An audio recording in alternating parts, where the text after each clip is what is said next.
കുട്ടികളെ നമസ്കാരം. കട്ടവനെ കിട്ടിയില്ലെങ്കിൽ കിട്ടിയവനെ പിടിക്കുക എന്നൊരു ചൊല്ലുണ്ട്. അപ്പോൾ അത് പണ്ടും ഉണ്ടായിരുന്നു എന്നർത്ഥം. ഇന്നും നമുക്ക് അത് കാണാവുന്നതാണ് സമുദായത്തിൽ, നമ്മുടെ ചുറ്റുപുറം. ഇപ്പോൾ കർമ്മഫലത്തെപ്പറ്റി ഉറവങ്കര വിവരിക്കുന്ന കൂട്ടത്തിൽ ബാലോപദേശത്തിലെ ഖണ്ഡം 2 36 ശ്ലോകത്തിലും ഇത് തന്നെയാണ് പറയുന്നത്.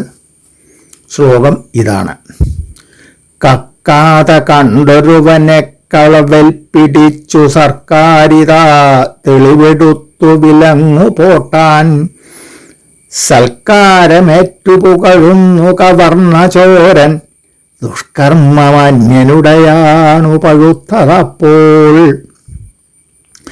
സർക്കാർ കക്കാതെ കണ്ടൊരുവനെ കളവിൽ പിടിച്ച് തെളിവെടുത്ത് വിലങ്ങുപോട്ടാൻ കവർണ ചോരൻ സൽക്കാരമേറ്റ് പുകഴുന്നു, അപ്പോൾ അന്യനുടെ ദുഷ്കർമ്മമാണ് പഴുത്തത്. ഏകദേശം ഇതിൻ്റെ ഒരു അന്വയം പറയാം. വിലങ്ങുപോട്ടാൻ വേണ്ടി തെളിവെടുത്തു എന്നും പറയാം. രണ്ടു വിധത്തിലും പറഞ്ഞാലും തെറ്റില്ല. സർക്കാർ, അതായത് അതത് കാലത്ത് നീതി നടപ്പാക്കാൻ ചുമതലപ്പെട്ട ആൾ എന്നർത്ഥം.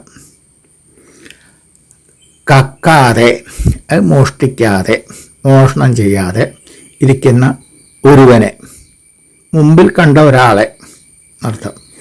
കളവിൽ, ചതിപ്രയോഗം വഴി പിടിച്ച് അയാളാണ് കുറ്റം ചെയ്തതെന്ന് വരുത്തുവാൻ വേണ്ടുന്ന കള്ളരേഖ, തെളിവുകൾ അത് കപടമായി സൃഷ്ടിച്ച് വിലങ്ങു പോട്ടാൻ, വിലങ്ങു വെച്ചു. പോടുക എന്ന് പറഞ്ഞാൽ ധരിക്കുക, ഇടുക എന്നൊക്കെ അർത്ഥം. അപ്പോൾ പോട്ടുക എന്ന് പറഞ്ഞാൽ ഇടിയിക്കുക, ധരിപ്പിക്കുക. അപ്പോൾ വിലങ്ങു വെച്ചു എന്ന് പറഞ്ഞാൽ അയാളെ ശിക്ഷിച്ചു, അയാളെ ജയിലിലടച്ചു. പിന്നെ അതിന് ഉള്ളത് എന്താ ശിക്ഷ? മോഷണത്തിൻ്റെ ശക്തിയും ഇതിനും അനുസരിച്ചിട്ട് എന്താ വെച്ചാൽ ശിക്ഷ അയാൾ അനുഭവിക്കുകയാണ്. അപ്പോൾ നിരപരാധിയായ ഒരാളെ ശിക്ഷിക്കുക, അത് ഇടയ്ക്ക് ചിലപ്പോൾ വേണ്ടി വരും. കാരണം ഒരു വലിയൊരു മോഷണം, പ്രമാദമായുള്ള മോഷണം നടന്നു, അതിൻ്റെ കള്ളനെ ഇതുവരെ പിടികിട്ടിയിട്ടില്ല എന്നൊക്കെ പേപ്പറിൽ ഇടയ്ക്ക് കാണാം. ഇതുവരെ പിടിച്ചിട്ടില്ല, പോലീസ് കഴിഞ്ഞിട്ടില്ല, അത് വലിയ ഇതാണ്, സർക്കാരിൻ്റെ കഴിവുകേടാണ് എന്നൊക്കെ പറഞ്ഞ് ആൾക്കാർ പറയും.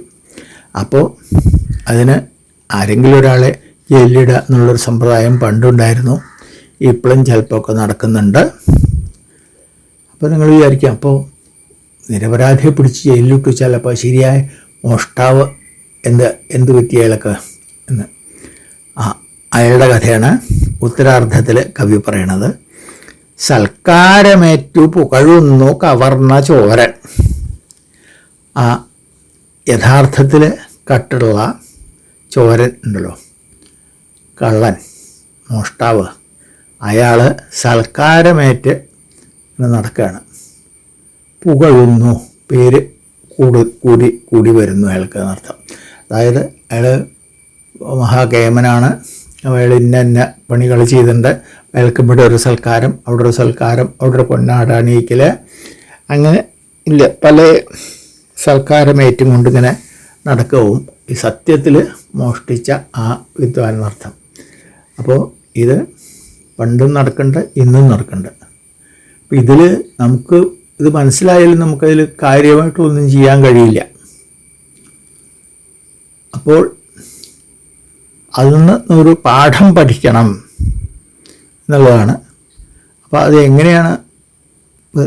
ദുഷ്കർമ്മം അന്യനുടയാണു പഴുത്തതപ്പോൾ എന്ന് സമാധാനിക്കുന്ന വൃത്തിയുള്ളൂ. ദുഷ്കർമ്മം, ചീത്ത പ്രവൃത്തികൾ അന്യനുടെ, ആ വിലങ്ങ് വെച്ച് ജയിലിൽ കിടന്നില്ലേ അയാളുടെ ആണ് പഴുത്തത്. ആ സമയത്ത് ഈ കർമ്മഫലം ഉണ്ടല്ലോ, അതൊരു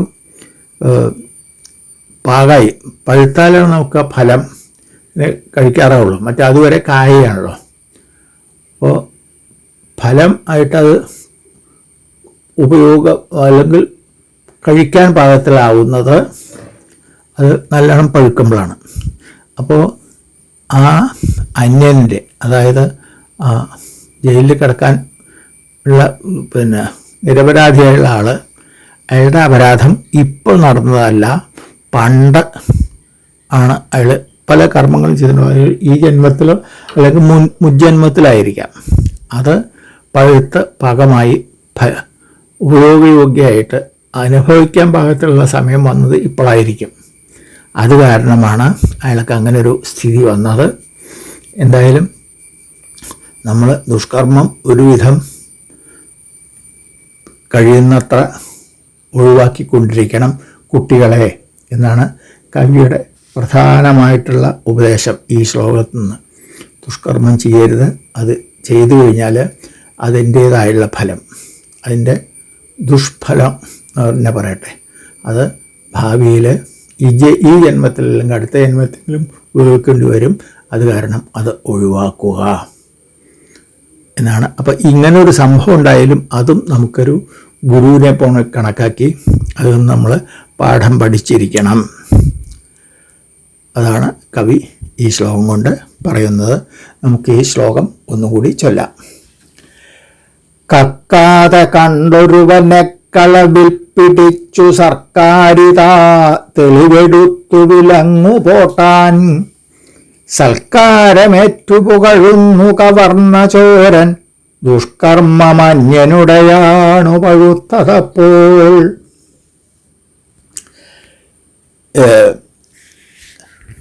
ഒരു കവിത, അരി വാങ്ങുവാൻ റേഷൻ ക്യൂവിൽ നിൽക്കുന്നു ഗാന്ധി, അരികെ കൂറ്റൻ കാറിൽ വന്നിറങ്ങുന്നു ഗോഡ്സെ. NV കൃഷ്ണവാര്യരുടെ ശ്ലോകമാണ്, കവിതയാണെന്ന് തോന്നുന്നത്. അത് കാണിക്കുന്നത് എന്താ വെച്ചാൽ, ഒരു ഗാന്ധി വളരെ സത്യസന്ധനായുള്ള ആൾ, അദ്ദേഹം അരി വാങ്ങാൻ വേണ്ടിയിട്ട് റേഷൻ ഷോപ്പിൽ ക്യൂ നിൽക്കുകയാണ്. ഈ സമയത്ത് കാറിൽ വന്നിറങ്ങുന്നു. അപ്പോൾ വലിയ മുതലാളി, വലിയ പൈസക്കാരനായുള്ള ഗോഡ്സെ അവിടെ കാറിൽ വന്നിറങ്ങുകയാണ് പറഞ്ഞിട്ട്. അപ്പോൾ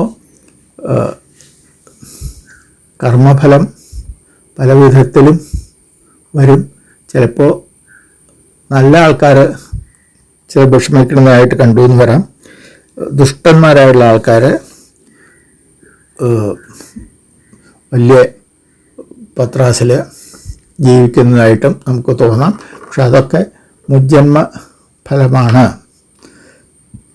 എന്നുള്ള വിശ്വാസം ഉണ്ടായാലാണ് നമുക്ക് കുറച്ചെങ്കിലും മനസ്സമാധാനം ഉണ്ടാവുള്ളൂ എന്നുള്ള.